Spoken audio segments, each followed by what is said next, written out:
'n law enforcement officer in die Kaap in Cape Town het 'n saak gewen by die Labour Department.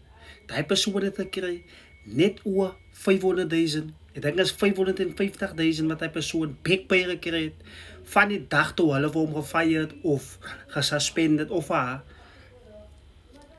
Daai persoon het self admit, né? Hulle het cannabis weed gerook as in hulle system. Hulle het self admit. Hulle sê as unlawful, unfair dismissal. Dis hoe hulle die saak wen.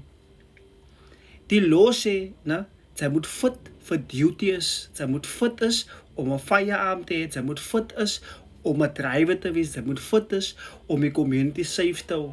Die way hoe hulle die saak wen is baie interesting. Hulle sê daai persoon op daai dag van die toets, né? Daai persoon het nie hulle firearm op duty daai dag gehad nie. En daai persoon was nie die driver van die bakkie gewees op daai dag nie. Dit wys maar net vir jou, even as die law sê sy mag nie drugs in die system hê nie, daar's altyd 'n way om die law te manipulate. But enjoy your 500,000. Fucking slaap op by dit man.